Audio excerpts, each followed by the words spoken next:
Mercedes CLS 350 3.0 дизел. Смяна на хидравлична помпа. Ще покажем после видео защо я сменяме. Преден лагер разбит до шайбата. За да се извади тази помпа, първо се свалят всички кори отдолу под колата. 3 кори, една метална и 2 пластмасови.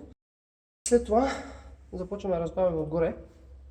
Махаме казанчето, тук има една видийка, се маха отгоре и се дърпа нагоре. Той е на 2 щипки, малко трудно излиза. На 2 тампона тук и тук. Дърпваме го така страни да не пречи. Така, тук отгоре седи и това казанче, което е ето така седи, хванато е с 3 болта. Махат се болтовите, дръпва се казанчето и се маха. Тук има маркуч, който отива долу в самата помпа. Вади се от тук маркуч с скоба. И този тук, който влиза маркуча, той е за връщането обратно в масото в казанчето. Няма нужда да се вади по принцип, го махнахме, за да сменим масото. Така, като махнем това нещо и сме свалили това настрани. Този въздуховод леко се вади, за да не пречи на работата. И всичкото останало е работа отдолу.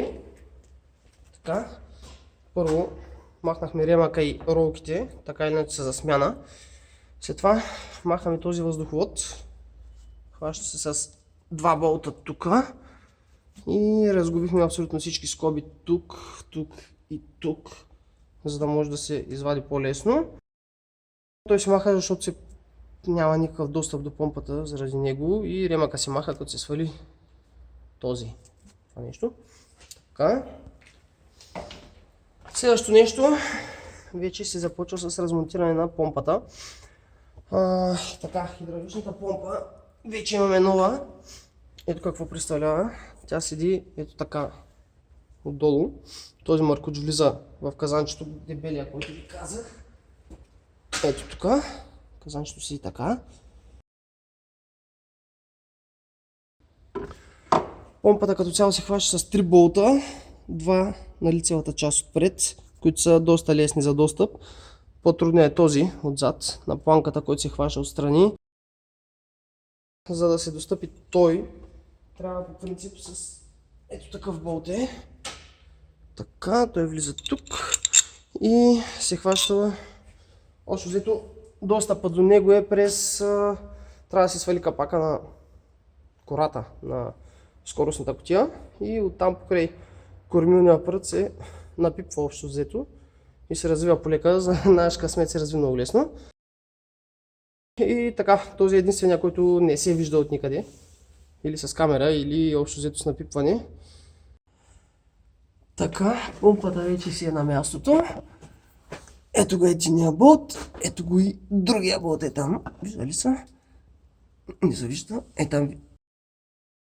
Да, там е другия болт. И задния болт, който е, по принцип се достъпва от тук. С едната ръка се бърка от тук навътре и се напипва планката, където е отзад.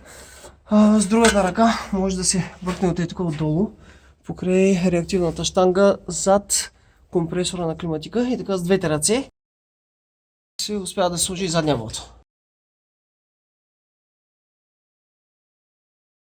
След монтиране на хидравличната помпа, след като закачим трите болта, се слага този маркуч.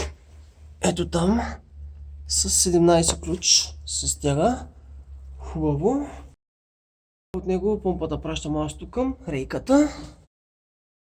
Слага казанчето, ето го. Слага се този маркуч е единия, по който се връща масото от рейката.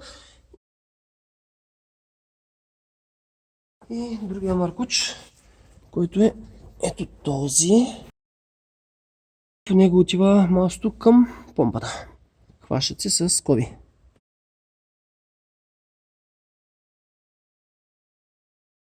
Така, след монтиране на казанчето, сложихме ремъка с ролките. Значи има една паразитна ролка, втора горе паразитна ролка и обтяжна ролка. Всяка една се хваща с по един болт в средата. Сложихме ги, опънахме ремъка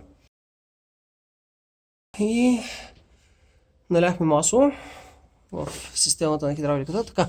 И последното, което сложихме е този маркуч, който е за турбото. Значи той тръгва отгоре. Там се слага с една скоба и болт. След това се хваща тук с болт и от горната страна с по-къс болт. След това този маркуч тук слиза долу и влиза в интеркулера. И това е.